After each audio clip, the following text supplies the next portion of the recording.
ગુજરાતથી રાજસ્થાન જવા માટે આરટી-પીસીઆર ટેસ્ટ નેગેટિવ રિપોર્ટ હોવો જરૂરી. રિપોર્ટ નહીં અપાય તો 15 દિવસ કરાશે ક્વોરન્ટાઇન.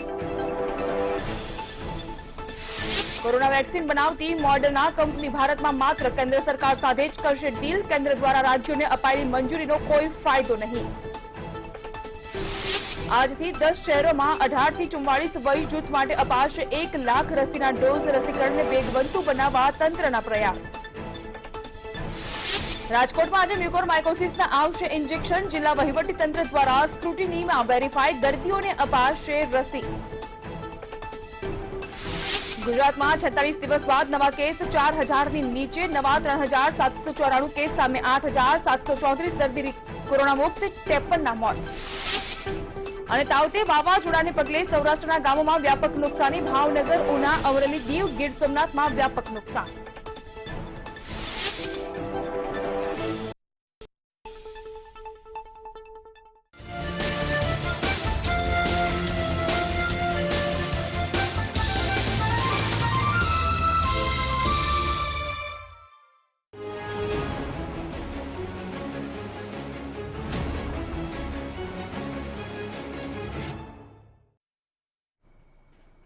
નમસ્કાર, બ્રેકફાસ્ટ ન્યૂઝ સાથે હું છું જાગૃતિ. બુલેટિનમાં સૌપ્રથમ વાત કરીએ મળી રહેલા મહત્વના સમાચાર અંગે. હવે ગુજરાતથી રાજસ્થાન તમારે જવું હશે તો તમારે આરટી-પીસીઆર ટેસ્ટ નેગેટિવ રિપોર્ટ રજૂ કરવો ખૂબ જ જરૂરી છે. અને જો આ રિપોર્ટ તમે રજૂ ન કરો તો તમારે 15 દિવસ ક્વોરન્ટાઇનમાં રહેવું પડશે. રાજસ્થાન જનાર યાત્રીઓએ હવે ફરજિયાતપણે આરટી-પીસીઆર ટેસ્ટ રિપોર્ટ બતાવવો જરૂરી છે. 72 કલાક જૂનો આરટી-પીસીઆર નેગેટિવ રિપોર્ટ અહીં બતાવવો પડશે અને તો જ તમને રાજસ્થાનમાં એન્ટ્રી મળી શકશે.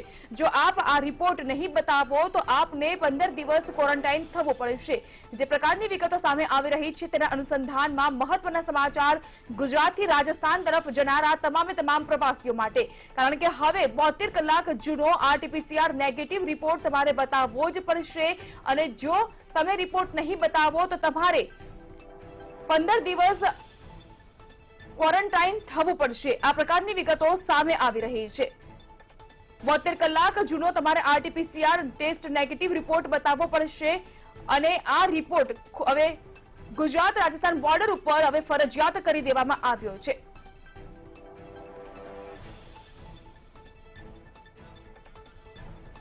રાજસ્થાન જનારા યાત્રીઓએ હવે આરટી-પીસીઆર ટેસ્ટ રિપોર્ટ રજૂ કરવો પડશે. અને જો રિપોર્ટ રજૂ નહીં થાય તો રાજસ્થાનમાં નો એન્ટ્રી. વધુમાં વધુ 72 કલાક જૂનો આરટી-પીસીઆર નેગેટિવ રિપોર્ટ અહીં રજૂ કરવાની વાત સામે આવી રહી છે.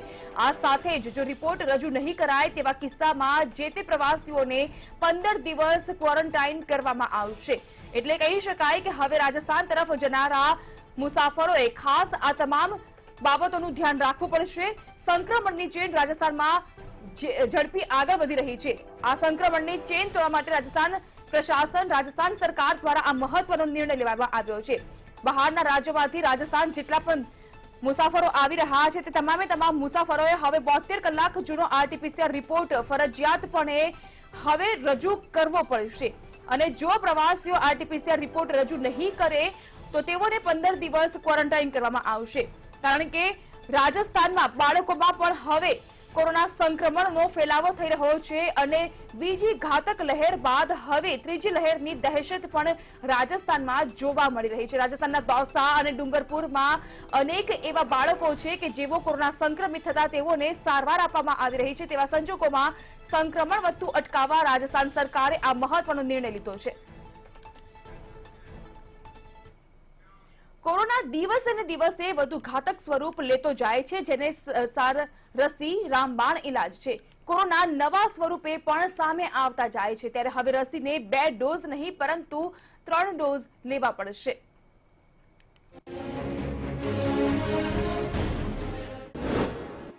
કોરોના બન્યું ઘાતક. રસી છે એકમાત્ર સહાય. કોરોનાના નવા સ્વરૂપ જોખમી. 2 ડોઝથી નહીં ચાલે કામ. હવે રસીના લેવા પડશે 3 ડોઝ. કોરોના હવે નવા સ્વરૂપમાં સામે આવતું જોવા મળી રહ્યું છે, જે પહેલા કરતા વધુ ઘાતક છે. ત્યારે કોરોનાના નવા સ્વરૂપ સામે લડવા રસીના 2 નહીં પરંતુ 3 ડોઝ લેવા પડશે. અમેરિકન વેક્સિન કંપની મોડર્નાના સીઈઓ સ્ટીફન બંસલે કહ્યું કે વધુને વધુ લોકોને કોરોનાના નવા વેરિયન્ટના જોખમથી બચાવવા માટે બૂસ્ટર શોટ તરીકે કોરોનાનો 3જો ડોઝ લેવો જરૂરી છે. કોરોનાની રસીનો 3જો ડોઝ સંક્રમણ કરતા બચાવશે, જ્યારે બંસલનું માનવું છે કે તેમની વેક્સિન એક ચોક્કસ સમય સુધી અસરકારક હશે. તે સિવાય કોરોનાના આવનારા નવા સ્વરૂપથી ખતરો વધી શકે છે. આ જ કારણસર આપણે ચાલુ વર્ષના ઉનાળાના અંત સુધી તમામને રસીનો 3જો ડોઝ આપી દેવો જોઈએ. ડોક્ટર્સ અને નર્સ સહિતના એ ફ્રન્ટલાઇન વર્કર્સને 3જો ડોઝ આપી દેવો જોઈએ, જેમણે આ વર્ષની શરૂઆતમાં મોડર્ના વેક્સિનનો પહેલો ડોઝ લીધો હતો. આ અમેરિકન ફાર્મા કંપનીના વડા બંસલે એવી પણ ચેતવણી આપી છે કે નબળા લોકોને રસી ના આપવી જોઈએ, પરંતુ તમામ વયસ્કો અને કિશોરોને બૂસ્ટર ડોઝ આપી દેવો જોઈએ. આ રસીકરણમાં 2 મહિનાથી વધુ કે 3 મહિના જેટલું મોડું થશે તો હોસ્પિટલમાં ભરતી થનારની સંખ્યા વધી શકે છે.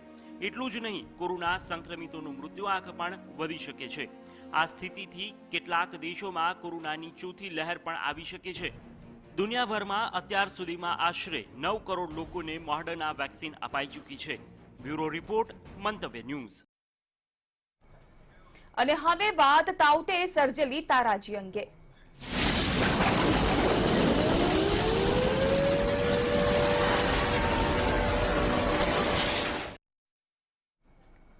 વાવાઝોડું ગયું, પરંતુ હવે તેને લઈને તારાજીના દ્રશ્યો સામે આવી રહ્યા છે. મળતી માહિતી અનુસંધાનમાં હવે કેન્દ્ર શાસિત પ્રદેશ દીવને પણ વ્યાપક નુકસાન પહોંચ્યું છે. દીવમાં 250 થી વધુ વીજ પોલ ધરાશાયી થઈ ચૂક્યા છે.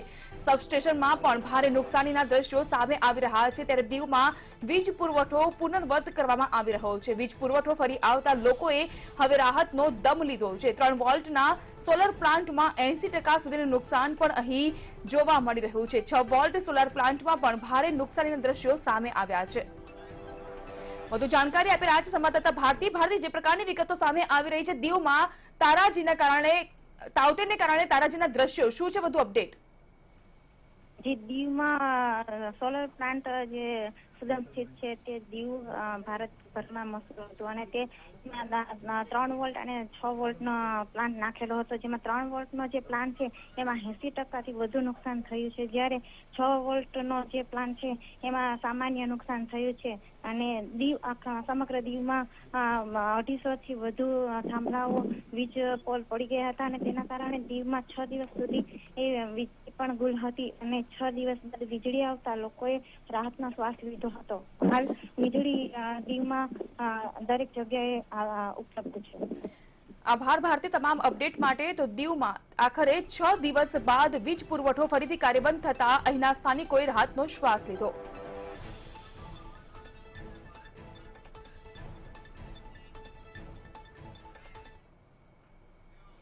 વાત ઉનાની કરીએ તો મહત્વના સમાચાર ઉનાથી આવી રહ્યા છે. ચક્રવાતને લઈને જે પ્રકારે તારાજીના દ્રશ્યો સામે આવી રહ્યા છે તેવા સંજોગોમાં હવે ઉનાથી પણ એવા જ ભયાનક દ્રશ્યો સામે આવી રહ્યા છે. ખાસ કરીને વીજ પુરવઠો પરત લાવવા માટે 55 વીજની ટીમને કામે લગાડવામાં આવી છે. છેલ્લા 6 દિવસથી ઉનાના ગ્રામ્ય વિસ્તારમાં અંધારપટ છવાઈ ગયો છે. અંધારપટને કારણે સ્થાનિકોમાં ભારે રોષની લાગણી પણ જોવા મળી રહી છે. 70 થી વધુ ગામમાં નાળિયેરી અને આંબાના પાકને વ્યાપક નુકસાન પહોંચ્યું છે. તો ઉનાના આ દ્રશ્યો અને ઉનાની આ વિગતો કે જ્યાં છેલ્લા ઘણા વખતથી વીજ પુરવઠો ઠપ થવાને કારણે સ્થાનિકો ભારે હાલાકી વેઠી રહ્યા છે. ગીર ગઢડામાં બાગાયત પાકને નુકસાન અને નાળિયેરીના પાકને પણ વ્યાપક નુકસાન પહોંચ્યું છે.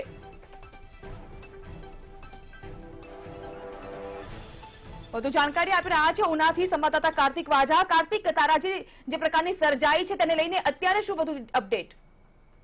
કશી વાત કારણ કે ઉનાને વાવાઝોડાના આજે 7 થી 8 દિવસ થઈ ચૂક્યા છે. 7 થી 8 દિવસ થઈ ગયા છે. તેને લઈને વીજ પુરવઠો 55 થી વધુ ટીમો છે ઉનામાં કામે લાગી છે. છેલ્લા 6 થી 7 દિવસથી લાઇટો પણ બંધ છે અને ઉના શહેર અને ગ્રામ્ય વિસ્તારમાં અંધારપટ જોવા મળી રહ્યો છે અને 30% થી વધુ બોટો છે સંપૂર્ણપણે નાશ થઈ ગઈ છે. 70 થી વધુ ગામોના નાળિયેરી અને આંબાના પાકને પણ ભારે નુકસાન છે. ગીર ગઢડામાં બાગાયત ખેતીએ પણ ક્યાંક ને ક્યાંક છે તે નિષ્ફળ થઈ છે. આભાર કાર્તિક તમામ જાણકારી બદલ. તો ઉનાના આ તારાજીના દ્રશ્યો કે જ્યાં 30% બોટ સંપૂર્ણ નાશ અને 70 થી વધુ ગામમાં નાળિયેરી તેમજ આંબાના પાકને વ્યાપક નુકસાન.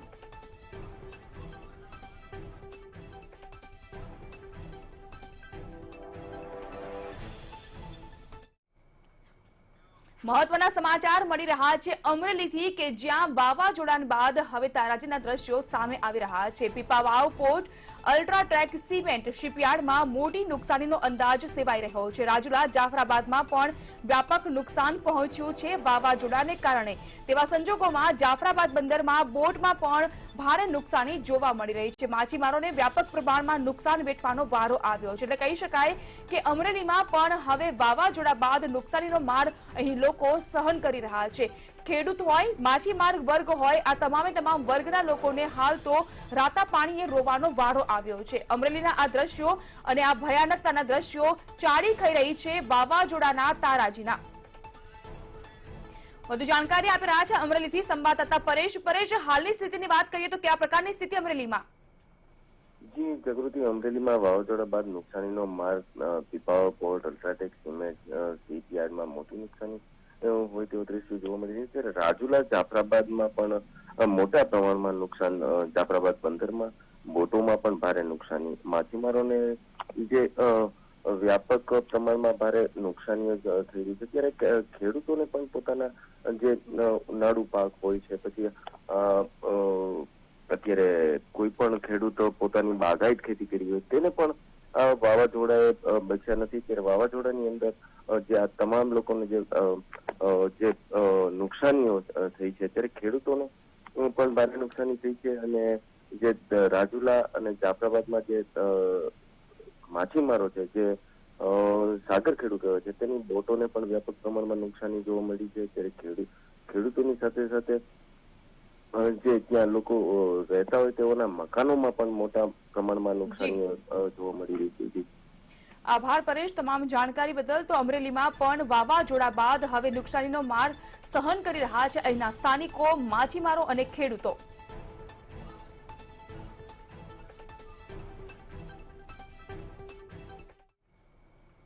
તાઉતે ચક્રવાતને કારણે ગુજરાતના દરિયાઈ પટ્ટાના જે પણ વિસ્તાર છે એ તમામ વિસ્તારને હા વાવાઝોડાએ ગમરોડ્યા હતા. અલગ અલગ પ્રકારની તસવીર સામે આવી રહી છે. મહુવા, ગીર સોમનાથ, અમરેલી, ઉના અને આ પ્રભાવિત અસરગ્રસ્ત વિસ્તારમાં કહી શકાય કે કરોડોનું નુકસાન અહીંના સ્થાનિકો, ખેડૂતો અને ખાસ કરીને માછીમારોએ વેઠવાનો વારો આવ્યો છે. કારણ કે ઝડપથી ફૂંકાઈ રહેલા પવનો અને તેની વચ્ચે વરસાદનો મારો અહીંના સ્થાનિકોનું જનજીવન છે એ અસ્તવ્યસ્ત કરીને આ તાઉતે ચક્રવાત છે એ હાલ તો નીકળી ગયું છે, પરંતુ તેની અસર અહીં છોડતું ગયું છે.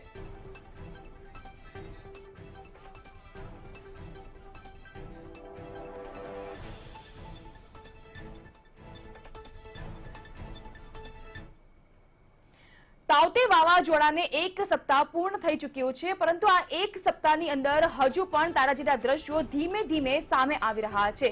સૌરાષ્ટ્રના 5 જિલ્લામાં હજુ પણ નુકસાનીના દ્રશ્યો જોવા મળી રહ્યા છે. દીવ, ઉના, અમરેલી, ગીર સોમનાથમાં વ્યાપક નુકસાન આ વાવાઝોડાને કારણે. મહુવા, ભાવનગરમાં હજી પણ ભારે નુકસાનનો આંક સામે આવી રહ્યો છે. તો વળી દીવમાં નાળિયેરીના વૃક્ષ ધરાશાયી થતા કરોડોનું નુકસાન, ખાસ કરીને અમરેલી અને જે સૌરાષ્ટ્ર પંથકમાં ગીર તાલાલામાં કેરીના પાકને પણ વ્યાપક નુકસાન વેઠવાનો વારો આવ્યો છે. હજુ તો માર્કેટમાં પાક આવે તે પહેલા જ આ તમામ પાક છે એનું ધોવાણ થતા સ્થાનિકોની સાથે હવે ખેડૂતોને રાતા પાણી રોવાનો વારો આવ્યો છે. એટલે કે 1 સપ્તાહ બાદ જે પ્રકારના દ્રશ્યો સામે આવી રહ્યા છે, કહી શકાય કે અનેક વૃક્ષ જમીનદોસ્ત થઈ ગયા છે. બીજી બાજુ માછીમારી ઉદ્યોગને પણ માઠી દશા બેઠી છે. માછીમારોને પણ બોટને વ્યાપક નુકસાન છે. વીજ પુરવઠો વધુ ફરી એક વખત ચાલુ કરવા માટે હવે ટીમો પણ કામે લાગી છે, કારણ કે વીજ પોલ પણ ધરાશાયી થઈ ગયા.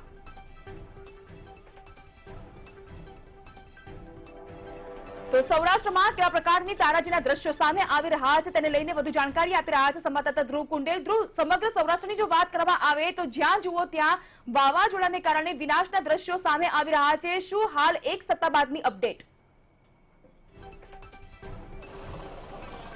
હજી ચોક્કસથી 6 દિવસ પૂર્ણ થઈ ગયા છે વાવાઝોડુંને, અને ક્યાંક ને ક્યાંક આને લઈને અત્યારે તંત્ર પોતાની કામગીરી કરી રહી છે.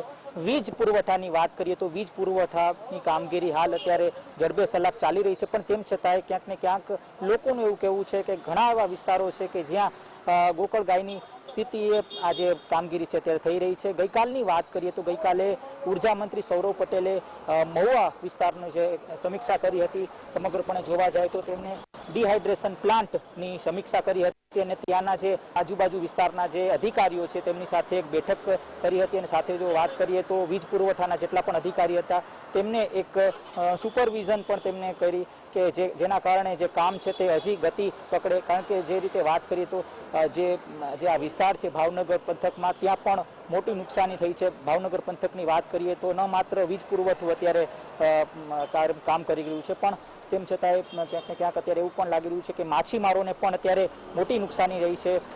બીજી જો વાત કરીએ તો ગીર સોમનાથની તો ગીર સોમનાથમાં પણ આ જ પ્રકારની પરિસ્થિતિ છે કે ગીર સોમનાથમાં જે કેસર કેરીનો જે પાક છે તે સમગ્રપણે ધ્વંસ થઈ ગયો છે અને તેના કારણે લોકો અત્યારે જે કેસર કેરીના વ્યવસાય સાથે સંકળાયેલા છે તેઓ અત્યારે આર્થિક નુકસાની સહન કરી રહ્યા છે અને સરકાર પાસેથી એક સહાયની માંગ કરી રહ્યા છે. ત્યારે હાલ તે પંથકમાં પણ અત્યારે વ્યાપક નુકસાની થઈ છે. ન માત્ર માછીમારો પણ ખેડૂતો પણ અત્યારે કહી શકાય કે અત્યારે વ્યાપક પ્રમાણમાં નુકસાની સહન કરી રહ્યા છે. બાગાયત પાકની વાત કરીએ તો બાગાયત પાક સમગ્રપણે જોવા જાય તો તે ધ્વંસ થઈ ગયા છે. તેના ઉપર પણ અત્યારે સરકાર સુપરવિઝન કરી રહી છે કે આગામી સમયમાં જે બાગાયત પાકમાં જે પણ નુકસાની થઈ છે તેની ભરપાઈ ખેડૂતો સુધી પહોંચે તે પ્રકારની હાલ અત્યારે કામગીરી ચાલી રહી છે. સમગ્રપણે જોવા જાય તો અમરેલી પંથકની જો વાત કરીએ તો અમરેલીમાં પણ જાફરાબાદ છે, રાજુલા છે, એ પંથકમાં પણ કહી શકાય કે માછીમારોને મોટા પ્રમાણમાં નુકસાની થઈ છે. સાથે જો વાત કરીએ તો ત્યાં સિમેન્ટ ઉદ્યોગ ચાલી રહ્યો છે તો સિમેન્ટ ઉદ્યોગમાં પણ અત્યારે ખરાબ પરિસ્થિતિ છે, દયનીય પરિસ્થિતિ અત્યારે છે. ખાસ ઉદ્યોગપતિઓનું એવું કહેવું છે કે લગભગ 500 કરોડથી વધુ નુકસાન ક્યાંક ને ક્યાંક થયું છે. આ પ્રકારની અત્યારે જે પરિસ્થિતિ અત્યારે સામે આવે છે. ત્યારે પશુપાલનની વાત કરીએ તો પશુપાલનમાં પણ અત્યારે વ્યાપક પ્રકારમાં જે નુકસાની છે તે થઈ છે. હાલ કહી શકાય કે પશુપાલક મંત્રાલય દ્વારા પણ એક ઘોષણા કરવામાં આવી છે કે તમામ જે જગ્યાઓ છે સ્થળો ઉપર સમીક્ષા થાય અને સમીક્ષા બાદ ક્યાંક ને ક્યાંક પશુપાલકોને તેનું યોગ્ય વળતર આવે, કારણ કે જે વાવાઝોડુંના કારણે અનેક પશુ તેના ભોગ બન્યા છે અને તેના કારણે જે પશુના જે માલિક છે તેઓ આર્થિક ફટકો તેઓને પડ્યું છે અને સરકાર પાસેથી એક પ્રકારનું તેઓ ગુહાર લગાડી રહ્યા છે કે આગામી સમયમાં તેઓને ક્યાંક ને ક્યાંક યોગ્ય વળતર મળે. આ સમગ્રપણે જોવા જાય તો ન માત્ર ખેતી, પશુપાલન, મત્સ્ય ઉદ્યોગ, સિમેન્ટનો ઉદ્યોગ, તમામ જે છે ફટકો તે પડ્યો છે. વીજ પુરવઠોની વાત કરીએ તો વીજ પુરવઠાને ખૂબ જ અસર પડી છે. હાલ સૌરવ પટેલ જે ઉર્જા મંત્રી છે તેઓ અત્યારે સમીક્ષા કરી રહ્યા છે, અધિકારીઓ સાથે બેઠક કરી રહ્યા છે કે કઈ રીતે તેઓ વીજ પુરવઠો પહેલાની સ્થિતિ જેવી રીતના પાછું કરી શકે. આ પ્રકારની તમામ વ્યવસ્થા હાલ ક્યાંક ને ક્યાંક સૌરાષ્ટ્ર પંથકમાં થઈ રહી છે. જી આભાર ધ્રુવ, સૌરાષ્ટ્ર પંથકને લઈને તમામ માહિતી આપવા માટે. તો સમગ્ર સૌરાષ્ટ્ર પંથકમાં હાલ તો તારાજીના દ્રશ્યો સામે આવી રહ્યા છે અને તેને લઈને હજુ અનેક એવા ગ્રામ્ય વિસ્તાર છે કે જે એક સપ્તાહ બાદ પણ અંધારપટમાં હોવાને કારણે અહીંના ગ્રામજનો, સ્થાનિકો ભારે હાલાકીનો સામનો કરી રહ્યા છે.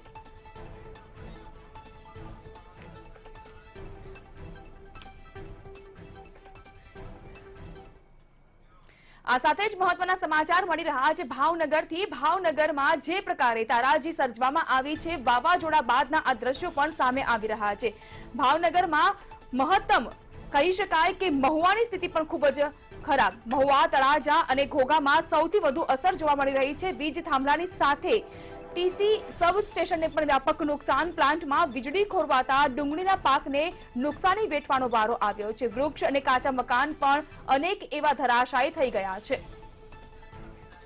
વધુ જાણકારી આપી રહ્યા છે સંવાદદાતા અલ્પેશ ડાભી. અલ્પેશ, એક સપ્તાહ થઈ ગયું છે. ભાવનગરની અપડેટની જો વાત કરીએ તો હાલમાં ત્યાંના દ્રશ્યો કેવા?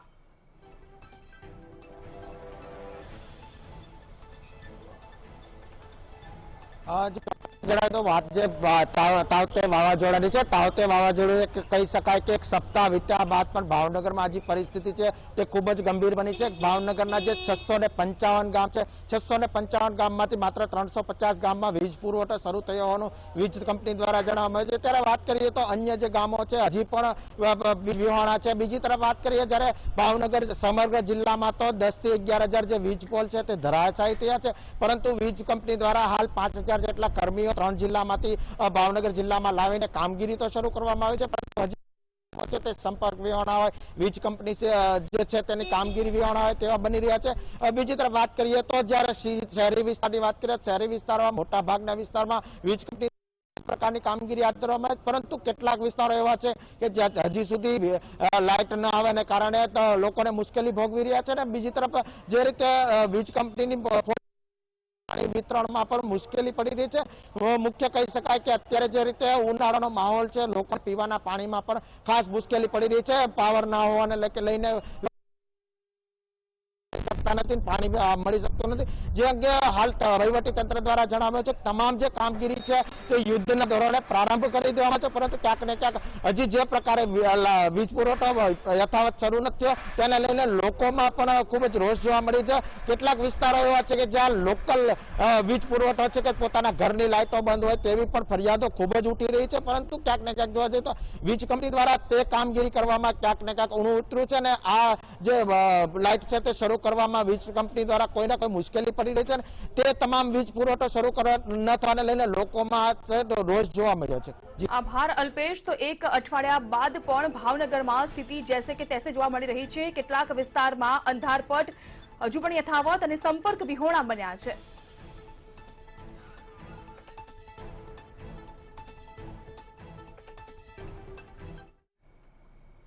બુલેટિનમાં આગળ વધી અને વાત કરીએ વધુ એક વાવાઝોડા અંગે. યાસ વાવાઝોડાને લઈને હવે તંત્રએ કામગીરી હાથ ધરી છે અને તંત્ર એલર્ટ મોડ પર આવી ગયું છે. પ્રભાવિત ક્ષેત્રોમાં એનડીઆરએફની 65 જેટલી ટીમને તૈનાત કરી દેવામાં આવી છે, કારણ કે 26 મેના રોજ બંગાળ ઓડિશા પર યાસ વાવાઝોડું ત્રાટકે તેવી ભીતિ વ્યક્ત કરવામાં આવી રહી છે. હવામાન વિભાગ દ્વારા આ અંગેની જાહેરાત કરવામાં આવી છે કે જેમાં 155 થી 165 કિલોમીટર પ્રતિ કલાકની ઝડપે પવન ફૂંકાઈ શકે છે. તટીય જિલ્લામાં ભારે વરસાદ પણ વરસી શકે છે. તેવા સંજોગોમાં વડાપ્રધાન મોદીએ પણ તંત્રની તૈયારીઓની સમીક્ષા કરી હતી અને તેઓએ એક બેઠક પણ રવિવારે યોજી હતી કે તંત્ર આ યાસ વાવાઝોડાની સ્થિતિને પહોંચી વળવા માટે કેટલું સજ્જ છે.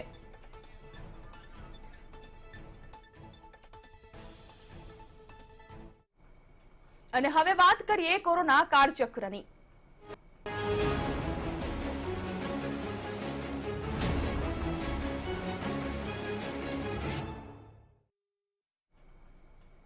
છેલ્લા 24 કલાક દરમિયાન દેશમાં નોંધાયેલા કેસ ઉપર નજર કરવામાં આવે તો છેલ્લા 24 કલાક દરમિયાન નવા કેસની સંખ્યા 2.22 લાખ એટલે કે નવા કેસ નોંધાયા છે 2.22 લાખ.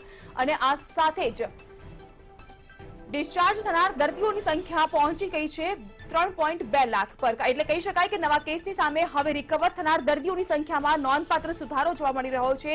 છેલ્લા 24 કલાક દરમિયાન 4,452 દર્દીઓ મોતને ભેટ્યા છે.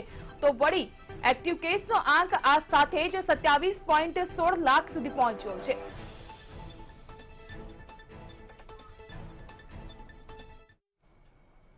કોરોનાની મહામારી સામે સમગ્ર વિશ્વ ઝઝૂમી રહ્યું છે. તેવા સંજોગોમાં છેલ્લા 24 કલાક દરમિયાન જો વિશ્વની સ્થિતિ ઉપર નજર કરવામાં આવે તો 4.72 લાખ વિશ્વમાં નવા કેસ નોંધાયા છે 24 કલાક દરમિયાન.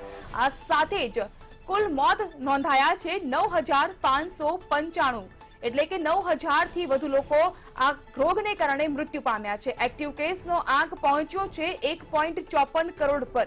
એટલે છેલ્લા 24 કલાકમાં જે નવા કેસ નોંધાયા છે તેને લઈને આ સ્થિતિ સામે આવી રહી છે. હવે કોરોનાના કુલ કેસની સંખ્યા પહોંચી છે 16.75 કરોડ પર, જેમાં ખાસ કરીને અમેરિકામાં 13,632 કેસ નોંધાયા છે અને બ્રાઝિલમાં ઘણા વખતે હવે 70,000 થી નીચે એટલે કે 36,134 કેસ નોંધાયા. હવે જો ગુજરાતની વાત કરવામાં આવે તો છેલ્લા 24 કલાક દરમિયાન ગુજરાતમાં જે પ્રકારે નવા કેસ સામે આવ્યા છે 3,794 નવા કેસ નોંધાયા છે ગુજરાતમાં છેલ્લા 24 કલાક દરમિયાન.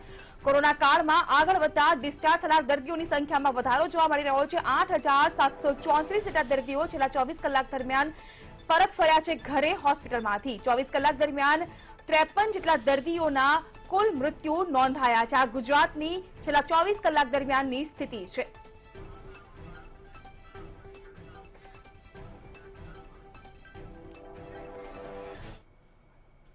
કોરોના કાળમાં બાળકોને શિક્ષણ આપવાની ઘટનાને લઈને મહત્વના સમાચાર સામે આવી રહ્યા છે. આ ઘટના છે જસદણની કે જ્યાં કોરોના કાળ અને સંક્રમણ વધી રહ્યું છે તેવા સંજોગોમાં આલ્ફા નવોદય સ્કૂલમાં જાહેરનામાનો ભંગ થતો જોવા મળ્યો. 555 જેટલા વિદ્યાર્થીઓને શિક્ષણ આપવાનો આરોપ લગાવવામાં આવી રહ્યો છે અને સ્થાનિક તંત્ર દ્વારા આ આરોપ સામે હવે તપાસની કાર્યવાહી હાથ ધરાઈ. સંચાલક જયસુખ સંખારવા વિરુદ્ધ આ તમામ ઘટનાને લઈને ગુનો નોંધાયો છે. જસદણ પોલીસ મથકમાં જાહેરનામા ભંગની ફરિયાદ નોંધવામાં આવી છે, કારણ કે એક તરફ સંક્રમણ વધી રહ્યું છે, બાળકોમાં હવે કોરોના સંક્રમણ વધી રહ્યું છે તેવા સંજોગોમાં જસદણની આલ્ફા નવોદય સ્કૂલમાં 555 જેટલા વિદ્યાર્થીઓને બોલાવીને શિક્ષણ આપવામાં આવી રહ્યું છે. તેવા સંજોગોમાં જસદણ પોલીસ મથકમાં આ સમગ્ર ઘટનાને લઈને ગુનો નોંધવામાં આવ્યો છે, જાહેરનામાનો ગુનો નોંધવામાં આવ્યો છે અને આ સમગ્ર મામલે હવે તપાસ પણ શરૂ કરી દેવામાં આવી છે. ત્યારે મંતવ્ય ન્યૂઝ દ્વારા પણ કેટલાક સળગતા સવાલ કરવામાં આવી રહ્યા છે કે બાળકોને કોરોના સંક્રમણ થશે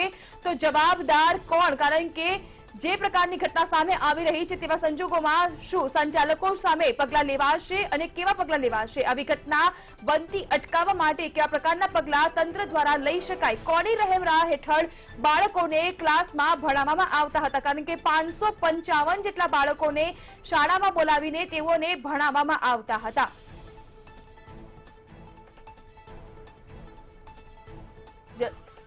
જસદણથી આ મહત્વના સમાચાર કે જ્યાં આલ્ફા નવોદય સ્કૂલમાં જે રીતે 555 જેટલા બાળકોને વિદ્યાર્થીઓને બોલાવવામાં આવ્યા અને ત્યારબાદ તેઓને શિક્ષણ આપવામાં આવતું હતું. એટલે કહી શકાય કે જસદણની આલ્ફા નવોદય સ્કૂલમાં જાહેરનામાનો ભંગ થતા કેટલાક સળગતા સવાલ પણ કરવામાં આવી રહ્યા છે કે જો બાળકોમાં સંક્રમણ વધશે તો તેનું જવાબદાર કોણ અને શાળા સંચાલક સામે કેવા પ્રકારની કાર્યવાહી હવે હાથ ધરાશે?